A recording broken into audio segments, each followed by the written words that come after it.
भारत सरकार के स्वास्थ्य परिवार कल्याण रसायन और उर्वरक विभाग के हमारे मंत्री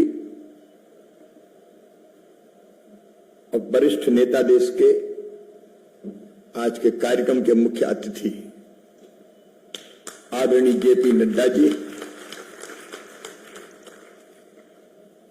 राज्य मंत्री कृषि एवं किसान कल्याण आदरणीय श्री भागीरथ चौधरी जी, राजीव जी, मांगीलाल जाट जी, उपस्थित सभी मित्रों, आज का दिन निश्चित रूप से ऐतिहासिक भी है और अभूतपूर्व भी है। हमारे यहां आज नहीं, वर्षों पहले से, सदियों से कहा गया है, पहला सुख निरोगी काया, शरीरम आद्यम खलु धर्म साधनम। अगर शरीर स्वस्थ है तो आप सब धर्मों का पालन कर सकते हैं। धर्म का मतलब मैं रिलीजन से नहीं कह रहा। स्वस्थ शरीर जरूरी है और हम देखते हैं कि स्वस्थ शरीर के लिए अन्न चाहिए, फल चाहिए, सब्जियां चाहिए, लेकिन कैसी चाहिए? हमारे यहां ऋषियों ने कहा है भोजन कैसा करो, तो कहा गया है हित भुख, मित भुख, ऋतु भुख। हित भुख मतलब जो शरीर के लिए हितकारी है वही खाओ, जो शरीर के लिए उपयोगी है, स्वास्थ्य के लिए उपयोगी है, पोषण के लिए उपयोगी है, वही खाओ। संतुलित आहार, यह हित भूख। मित भूख है मतलब जितनी भूख लगी उससे थोड़ा कम खाओ, पेट भर के गले गले तक भर लेना, यह स्वास्थ्य के लिए लाभदायक नहीं है। या भूख लगी है तो कचौड़ी, समोसे, पकौड़ी उड़ाते रहना, इससे भी फायदा नहीं होगा। हित भूख, मित भूख और ऋतु भूख का मतलब है ऋतु में जो फल होते हैं, जो चीजें होती है, जो अनाज होता है, वो सदैव शरीर के लिए ज्यादा उपयोगी होता है। अगर और गहराई में जाएं तो अनेकों ऐसे सिद्धांत है, क्योंकि भारत अत्यंत प्राचीन और महान राष्ट्र है। हर क्षेत्र में हमारे ऋषियों ने कई तरह के रिसर्च किए, शोध किए, उनके अनुभव थे, उसके आधार पर कई चीजें बनाई गई। उनमें से फास्ट भी एक है, व्रत रखो, सप्ताह में कम से कम एक दिन तो रखो। मैं उनके विस्तार में नहीं जा रहा, लेकिन हम अगर अपने उन प्राचीन सिद्धांतों को भी ध्यान में रखें तो शरीर निश्चित तौर पर स्वस्थ रह सकता है। भूख लगी इसलिए कुछ भी खा लेना जो उपयोगी नहीं है।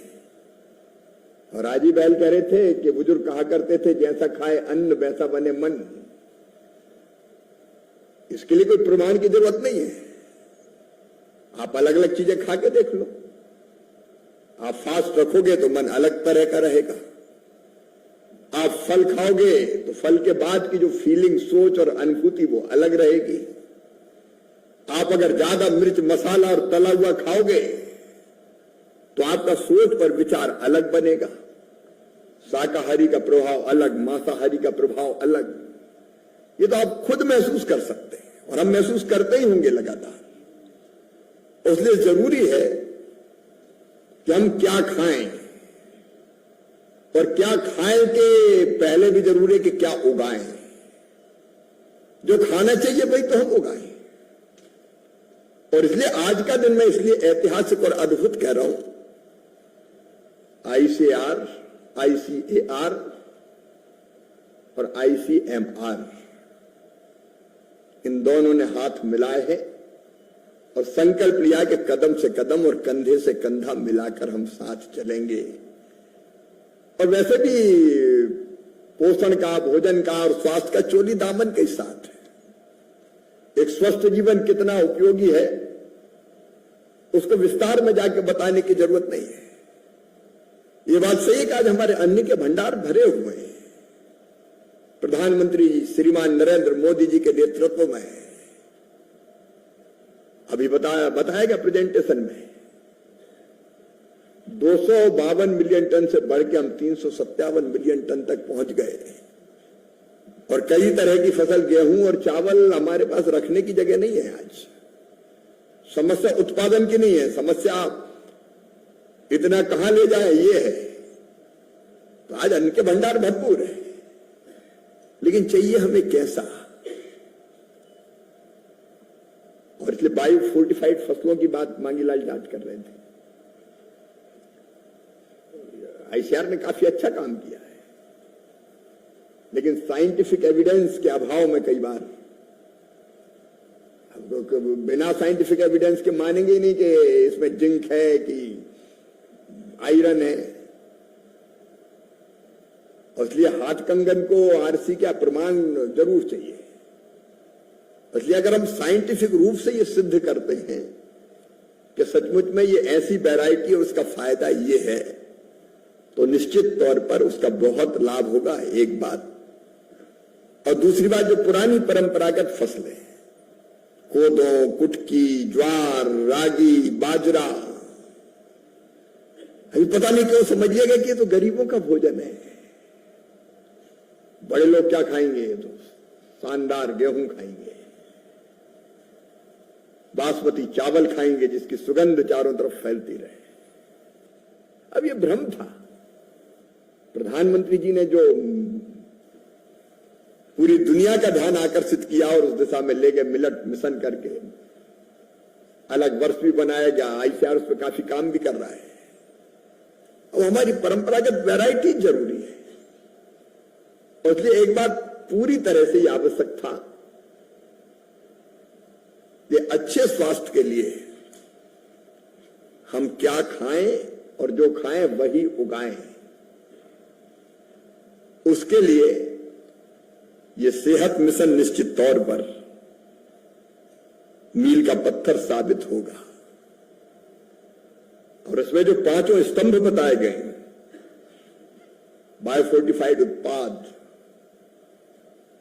उसके बारे में चर्चा हुई। अलग अलग किस्में विकसित की जा रही है जो शरीर की सारे पोषण की आवश्यकताओं को पूरी करे। और दूसरा है इंटीग्रेटेड फार्मिंग। में बहुत जोर देता रहा हूं, आदरणीय नड्डा जी यहां बैठे हैं, लगातार हमारा जोर है कि हमारा किसान छोटा है। छोटे किसान छोटे जोत के आकार में, खेत के आकार में, क्योंकि हमारे यहां तो 0.96 हेक्टर एवरेज लैंड होल्डिंग है, उसमें फायदे की खेती करे। इसके लिए भी एकीकृत खेती जरूरी है। मतलब केवल अनाज नहीं, अनाज के साथ फल भी, सब्जियां भी, पशुपालन भी, जिनकी रुचि है मछली पालन, मधुमक्खी पालन। लेकिन ये केवल आय बढ़ाने के लिए जरूरी नहीं है, ये पोषण के लिए भी जरूरी है। अगर अनाज के साथ किसान के पास फल भी होंगे, सब्जियां भी होगी, बाकी चीजें होगी, तो निश्चित तौर पर उसका लाभ होगा। और तीसरी बहुत महत्वपूर्ण बात है, हमारे किसान का स्वास्थ्य, हमारे मजदूर का स्वास्थ्य। आज वो पेस्टिसाइड डालते हैं, कितना नाक में जाता है, कितना आंख में जाता है, कितना कान में जाता है। क्या हम उस सब पर विचार नहीं करेंगे? उसके परिणाम क्या होते हैं? जो केमिकल फर्टिलाइजर का अत्यधिक और असंतुलित इस्तेमाल हो रहा है, प्रधानमंत्री जी बार बार ध्यान आकर्षित कर रहे हैं। प्राकृतिक खेती, जैविक खेती, ऐसी पद्धतियां जिसके कारण नुकसान ना हो, अच्छे स्वास्थ्य के लिए जरूरी है। तो मैं मानता हूं कि ये अच्छा, दूसरी चीज भी आपने जो बताई बिल्कुल सही है कि रात बेरात खेत में गया पानी देने, तो पता चला सांप ने डस लिया।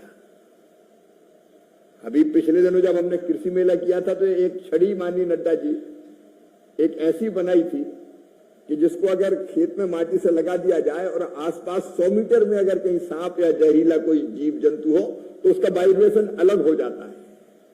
तो उससे पता चल जाता है कि आसपास कोई ऐसा जंतु है जो जो जो नुकसान पहुंचा सकता है, सावधान हो जाए। तो इस तरह की चीजें भी बहुत जरूरी है जो उसके स्वास्थ्य को बेहतर रखे, और उसको भी बायोफोर्टिफाइड वैरायटी पैदा करेगा तो वो खाएगा तो उसका स्वास्थ्य भी अच्छा रहेगा। और केमिकल फर्टिलाइजर, पेस्टिसाइड, इसके खतरों से भी उसको बचाने का काम।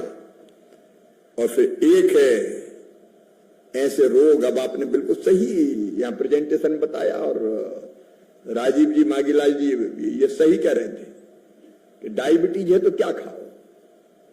अगर आप गेहूं खाओगे तो तेजी से ब्लड शुगर बढ़ेगा, वो नियंत्रित कैसे रह सकते हैं, कैसे रह सकते हैं? ये बहुत बड़ी सेवा होगी सचमुच में, अगर हम ये एजुकेट कर पाए कि कौन सी बीमारी है, तो बीमारी हो ही नहीं, हो भी गई तो क्या खाएं और क्या ना खाएं। तो मैं समझता हूं जो भोजन है वही मेडिसिन बन जाएगा, वही दवाई बन जाएगा, उससे नियंत्रित किया जा सकता है। इस पर निश्चित तौर पर काम होगा। और वन हेल्थ, उसकी निगरानी और तैयारी, ये इसका 5वां स्तंभ है। मुझे लगता है कि सचमुच में ये सेहत भारत की और दुनिया के लोगों की सेहत को ठीक दिशा में ले जाने का एक बहुत महत्वपूर्ण उपकरण बनेगा। बल इतनी मेरा आग्रह है कि टारगेट हमारा तय, लक्ष्य सुनिश्चित है, उस लक्ष्य तक पहुंचने के लिए हम रोड मैप बनाएं। अब रिसर्च होनी तो रिसर्च इतनी लंबी ना हो कि कई बरस गुजर जाएं और परिणाम ही ना आए, और उसके बाकी तरह की चीजें भी साथ साथ हमको सोचनी पड़ेगी। अब हम कहते देते हैं मोटा अन्न, मिलेट्स उगाओ, और मिलेट्स का उत्पादन इतना कम होता है कि किसान को फायदा नहीं होता, तो वो सोचता है कि गेहूं उगाने में ज्यादा फायदा, धान उगाने में ज्यादा फायदा है। हमको रिसर्च को उस दिशा में भी ले जाना पड़ेगा कि ऐसी चीजें उत्पादित करके किसान को आर्थिक लाभ भी हो। अगर नहीं होगा तो वो नहीं उगाएगा, दाल का उत्पादन कम है तो वो धान ही लगाएगा। और इसलिए रिसर्च में हमको इन सब पहलुओं को ध्यान में रखना पड़ेगा। एक तरफ हमने अगर सोचा, अब कोदो कुटकी कितनी पैदा होती है हम लोग जानते हैं, रागी कितना पर हेक्टर पैदा होता है हम जानते हैं, और इसलिए उस दिशा में भी हमको और शोध और रिसर्च करने की जरूरत है, और एक निश्चित समय सीमा में परिणाम आए, नंबर 1, और वो हम ढंग से किसानों और जनता तक पहुंचा भी पाए। अगर वो केवल पेपर लिखने में ही रह गए, ये रिसर्च हुआ, शोध हुआ और पेपर पब्लिश कर दिया, तो उससे हमारा काम नहीं होगा। आपने तय भी किया है कि ये पेपर के लिए नहीं होगा, तो उसको हम कैसे ढंग से किसान तक और जन जन तक पहुंचाएं, वो भी एक बड़ी चुनौती है। लेकिन प्रधानमंत्री श्रीमान नरेंद्र मोदी जी के नेतृत्व में हर चुनौती का मुकाबला करके हम उस पर विजय प्राप्त करते हैं, ये हमने देखा है। इसलिए मेरा पूरा विश्वास है कि आज स्वास्थ्य मंत्रालय और हमारा कृषि मंत्रालय, विशेषकर ICAR, दोनों ने ये संकल्प लिया है कि दुनिया के भी और विशेषकर भारत के हमारी जनता के सेहत को ठीक करना है, स्वास्थ्य को ठीक करना है। तो मुझे पूरा विश्वास है कि हम इसमें सफलता प्राप्त करेंगे। दोनों विभागों के सभी वैज्ञानिकों सहित काम में लगे सभी मित्रों को बधाई भी, शुभकामनाएं भी, और कोरी शुभकामनाएं नहीं, हमारा साथ भी, नड्डा जी का मार्गदर्शन भी मिलेगा और हमारा साथ भी मिलेगा। मिलकर काम करेंगे और निश्चित समय सीमा में परिणाम देंगे, और ये परिणाम देश को, देश की जनता को स्वस्थ रखेंगे। बहुत बहुत धन्यवाद, नमस्कार।